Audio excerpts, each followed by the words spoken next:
Okay, good morning, everybody. Hope everybody is well. Welcome to the show. Happy Tuesday for those that are here live. We've been talking about this idea of purpose in the things we do, even if we don't know the purpose. Yesterday, I spoke about Harry Truman. I said his name was Sid Jacobson. His friend is Eddie Jacobson. So I stand corrected. Eddie Jacobson. Purpose. Even though you may not know the purpose, there's purpose.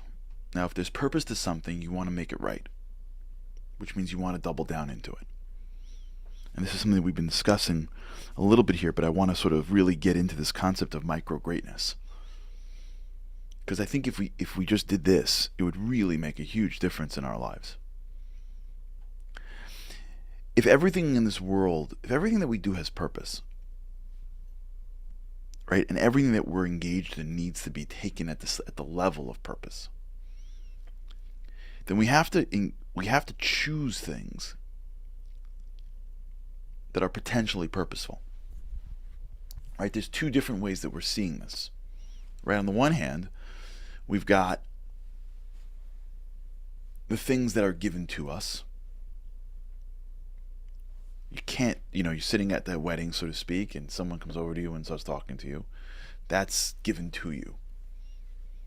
The family members you have are given to you. Situations are given to you. And those things are purposeful because they're not random. They came for a reason. And the reason they came for is maybe beyond us, but at the end of the day, we know that there's purpose in them. And if you know there's purpose in them, you treat them as such. And so you're not running from the things that have been given to you. If anything, you're leaning into them. You're buying into them. You're realizing that there's something here that I may not even have seen that's important to me. Just pause for a second on this concept, because it's really hard to get this concept down. It requires a deep level of faith.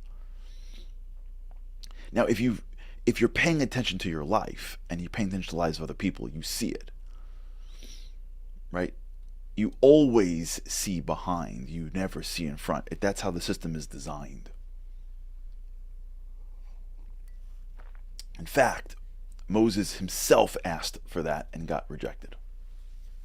After the sin of the golden calf, Moses,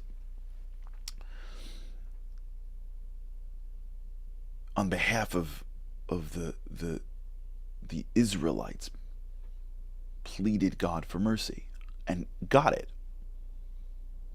During that episode, he asked God the greatest question of all time. He said, "Let me see your face." What he meant was, I want to know how the world works. I want to see the purpose before it comes. I want to see the reason for things before it comes. Like, show me the inside scoop. Like, I want to be on your side of the table here. And God famously replied, "You can't see my face, but you can see my back." Now, God's not a human being. He doesn't have a back. What he was saying is, you can't see the purpose, the reason, the cause at its face before you see it. You can't go face to face with it. You can only see it when it's gone. You can only see it when it's over. You can only see it in the rearview mirror. If you're paying attention, you can see things. You can understand things. You can see the purpose in things. But after it's done. The system isn't designed to allow you, Moses, right? Not you, regular dude, in 2022. Moses, on the top of Mount Sinai, the tippy top of holiness. Nah, it's too much. There is purpose, but you'll only see it afterwards. And one of our great biases is that it's really hard for us to remember anything that happened yesterday, especially from an emotional perspective, right? We forgot last week when, if you ever had like a stomach virus or ate the wrong food and you weren't feeling well and you were sick from it and you like swore, "I'm never eating that food again," or "I'm never eating bad again." You ever had that feeling? You know that the minute the virus is over, you're back to where you are. Like you can't even remember. You don't even remember being sick. The minute you're done with something, right? I tell my kids all the time this concept during blackouts. Last summer we had a blackout. I think a year and a half ago, right? And what's amazing I find about blackouts is that it's totally disruptive. I mean, it's completely disruptive. We are so dependent on electricity, everything, that a blackout like disrupts. If it's in the summer and it's hot, we're just dependent on so much. It's amazing. Last year, it lasted for like 25 hours or so, maybe less. And it was pitch black at night and the whole thing, and no one knows when it's turning back on, and everyone's like hears rumors and looks for trucks that are looking for when are they fixing, and they hear about someone else that has and someone else doesn't have. And your whole day is in the blackout. And then the lights just go back on. Like there's no slow ramp up. The sun doesn't rise.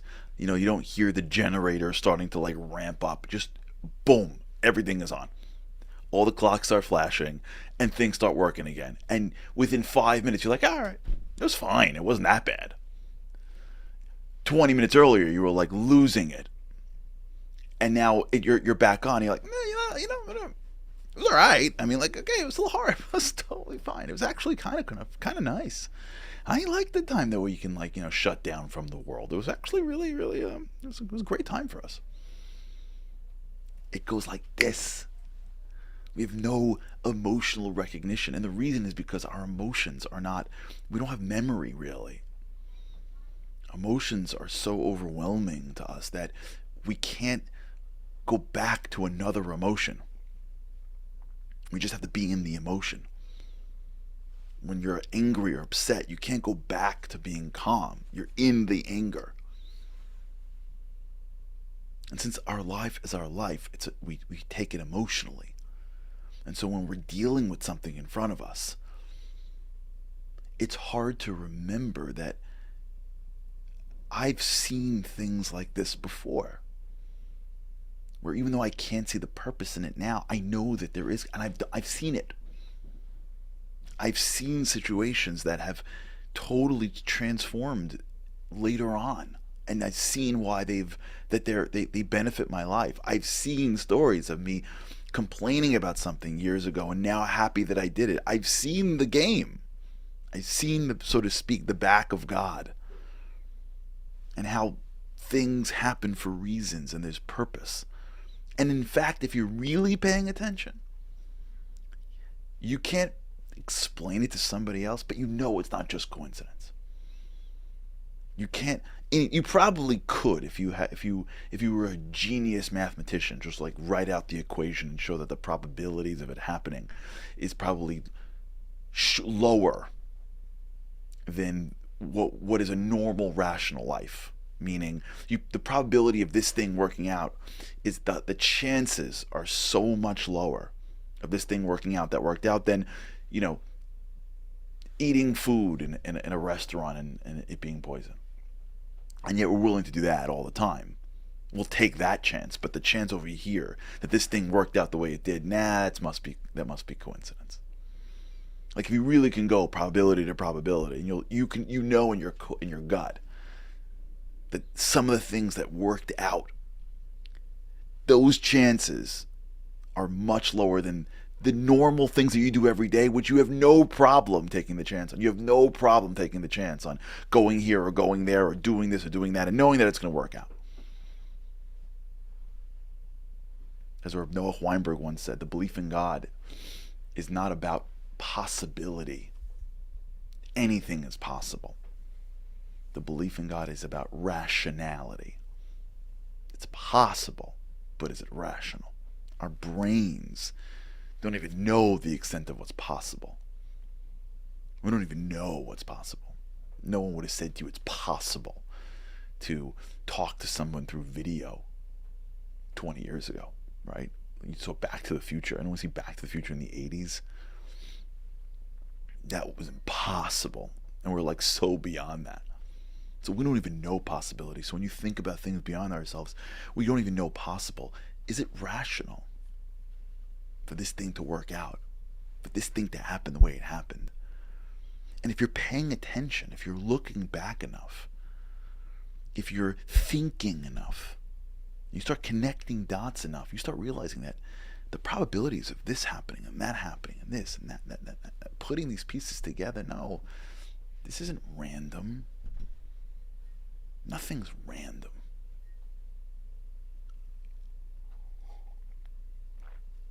The randomness is what's killing us. This desire, this feeling that we have to live in a world where if I can't smell it, touch it, or taste it, it's not real. It's not true, and it's killing us. It's making the thing in front of me purposeless. It's making my life searching for the things that are at the most base because I can't get my hands around depth, so I don't value it. So I'm stuck at the surface, but the surface doesn't satisfy me because I'm not satisfied with just the physical pleasure. I need depth. But randomness and godlessness is in contradiction to real depth. And this world is pulling it apart. I can't get that joy. I can't get that satisfaction. I can't get that daily excitement. Because if I don't have ups, if I don't have physical inputs that are subjectively pleasurable to me, I'm not happy. I'm not satisfied. I can't predict the future, so I feel a lack of control. I compare myself to the left and to the right, so I'm already wondering, why me? I don't have a perspective. I don't have a perspective that is that whatever's in front of me is purposeful, and it's incredibly important that I engage in it, and that's a custom system for me. I don't even have that. It doesn't even feel natural or normal to me to think this way. And we'll talk about it. It's so critical. We're out there trying to take over the world when the world is before our eyes. And once you get the world before you, then the world around you becomes a lot easier. All right, we'll talk. Have a good day, all. With God's help, I can't wait to see you again tomorrow. Have a great day.